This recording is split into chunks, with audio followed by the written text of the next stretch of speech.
আগেই কেটে রেখেছি। এবার নুন হলুদ মেশাবো। হয়ে গেছে আমাদের দুধি কর্মা মাখা। এবার প্রসাদটা সবাই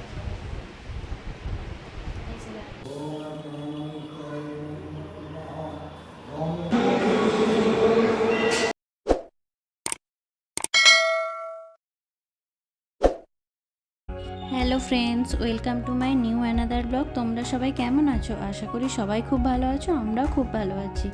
আগামীকাল তো বিশ্বকর্মা পুজো, তাই আজ বিশ্বকর্মা পুজোর আগের দিনে অনেকের বাড়িতেই রান্না পুজো হয়ে থাকে, যেটাকে বুড়ো রান্না বলা হয়। আমার শ্বশুরবাড়িতেও এই বুড়ো রান্না পুজো হয়ে থাকে, সেটারই প্রস্তুতি শুরু হয়ে গেছে। দেখো, আমরা তো আজই পুরী থেকে ফিরলাম, আর এসেই এত কিছু ব্যাপার, তাই আজকের দিনটা খুব হ্যাট্রিকের হলেও বেশ ভালোই লাগছিল।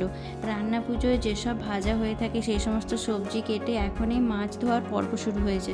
এখানে ইলিশ মাছ, চিংড়ি মাছ, কাতলা মাছ, সব মাছই আছে। আগেই কেটে রেখেছি। এবার নুন হলুদ মেশাবো, সবগুলো অল্প অল্প। আগে থেকে নুন হলুদ মিশিয়ে রাখলে ভাজার সময় তেল কম থাকে।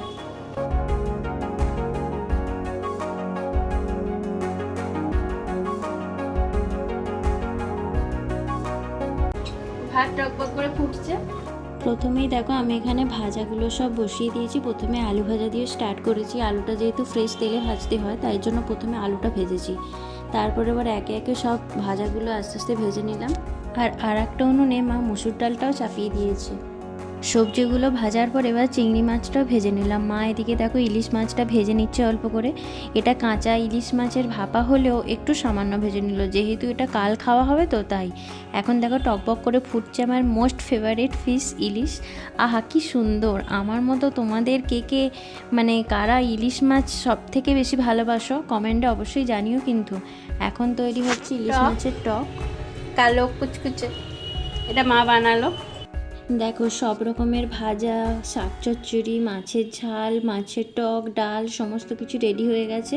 কালকে এইসব খাবার মা মনসাকে উৎসর্গ করে আমরা দুপুরে এইগুলোই খাবো। সাধারণত যেরকম রান্না পুজো হয় ঠিক সেই রকমই হবে। তোমাদের কাদের কাদের এই বিশ্বকর্মা পুজোয় রান্না পুজো হয়ে থাকে তোমরা জানাতে কিন্তু ভুলো না। পরদিন সকালে ঠাকুর মশাই এসে গেছে মনসা পুজো করতে। এখানে শাশুড়ি মা, আমার মা, আমি সবাই আছি। উনুনটাও একবার পুজো করে দিল ঠাকুর মশাই, যেহেতু আজ অরন্ধন তাই।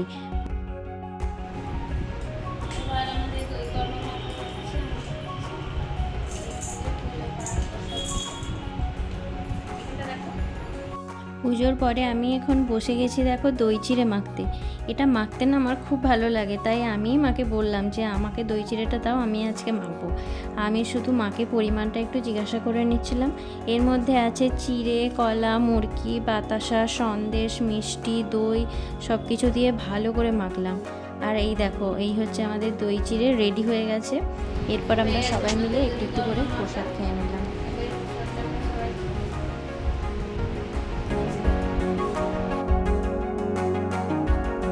আজ তো বিশ্বকর্মা পুজো, আজ বাহন পুজোর দিন, তাই আমাদের বাড়িতে আমাদের যে গাড়িটা আছে আর আমাদের যে স্কুটিটা আছে সেগুলো একটু বামুন ঠাকুর পুজো করিয়ে দিল।